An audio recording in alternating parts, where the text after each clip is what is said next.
This is Kelsey Blaho. There's my pronouns, she, her, hers. And I teach teenagers real life skills.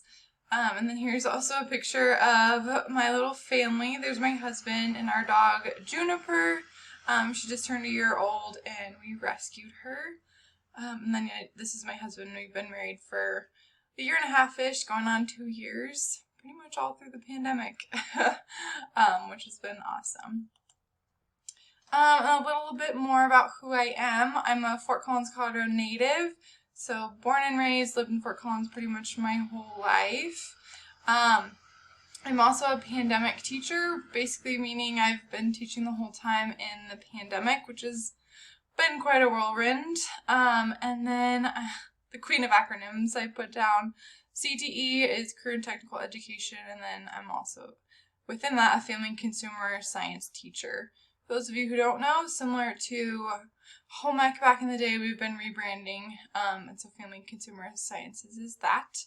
I also coach track on the side, so there's a picture of the throwers. I was a thrower in college at Colorado State University, and so it's super awesome getting to be on the flip side coaching kids. And this is our throwers relay. We won some pizza. I'm also a lover of outdoors. So my husband and I snowboard a lot. We go to Breckenridge, Steamboat, all those fun places in Colorado. And we're just thankful to have that stuff right in our backyard. Connoisseur of all things food. So my husband is a big foodie.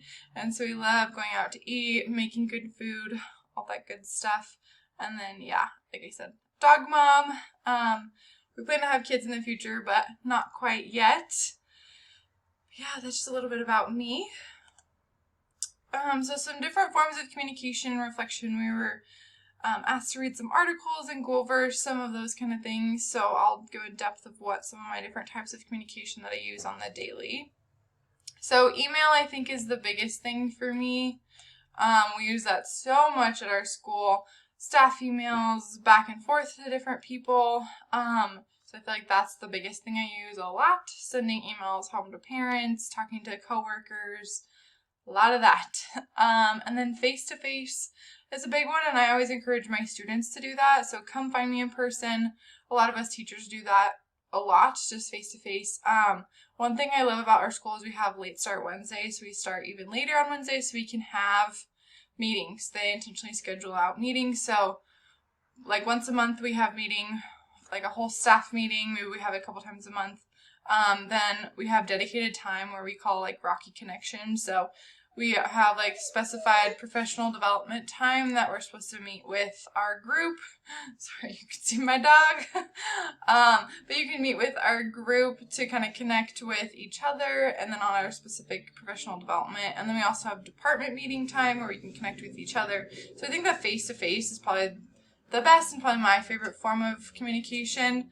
And then we use Remind a lot. At least I do because I'm in charge of a club. And so I send a lot of reminds that way.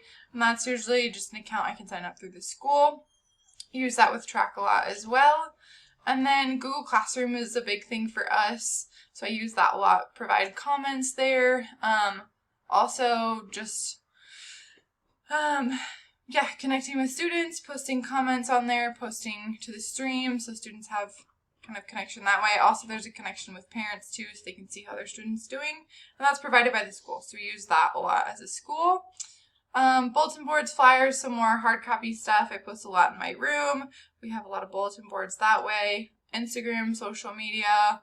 We have one in our department, so that's provided through the school, which is really cool. And then our school is super active on social media, so they're constantly posting things for other people to see outside the community as well. And then there's newsletters and emails, which are also on there, but I don't use those as often. So that's just kind of some of the ones that are used quite a bit.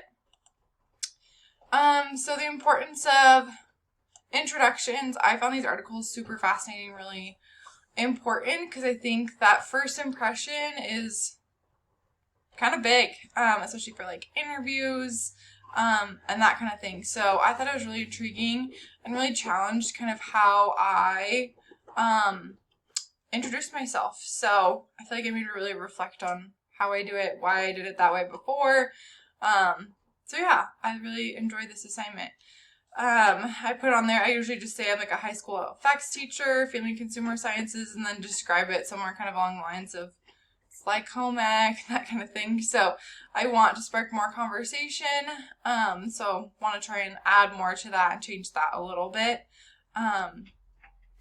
And yeah, just as a new building leader, I want to challenge myself in this area just because I'll be introducing myself to a lot of different people, a lot of people with money and wanting to kind of improve our school, meeting with parents. Just, I'm going to be introducing myself a lot.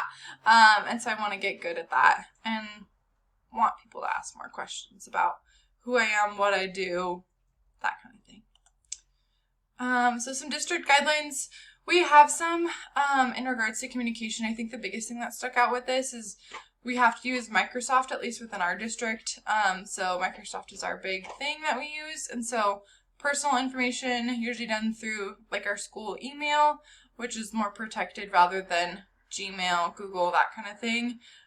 So for like 504s, IEPs, more of that personal communication stuff is done through just our general email. And so we try and limit how much stuff is on Google. I still use like Google Drive and things like that for some lesson planning stuff, but mostly through Microsoft. For me personally, I try not to give out my personal information or phone number to students. I try and use Google Voice more for that and create a separate phone number or just use the school phone for it.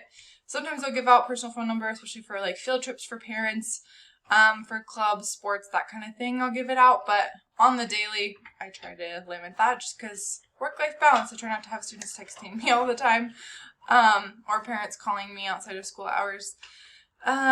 Use the school phone and email. I also don't allow students to follow me on social media. We have a separate account for just that. So I try not to let that. Or like when the student graduates, I might let them, but when they're active in school, again, just try and keep that boundary for myself at least, to limit that. And then here's the correlation, relevancy, and reflection. So I feel like I said, this helped me to really look at how I communicate, what that looks like, what am I communicating, just because I know I'm going to be introducing myself a lot. Relevancy, super relevant to what we're learning. Yeah, I really enjoyed this assignment. And I feel like I had a big impact this week because I teach quarter classes, so we have new classes every quarter. So I am also starting to teach a new set of classes. So I'm meeting 75 new students this quarter. So how am I introducing myself to them and how am I making a big impact that way? And then reflection, I feel like before this, it was just kind of generic introduction. So this made me want to do better and be a better leader. So yeah, that is it. Thank you. Bye.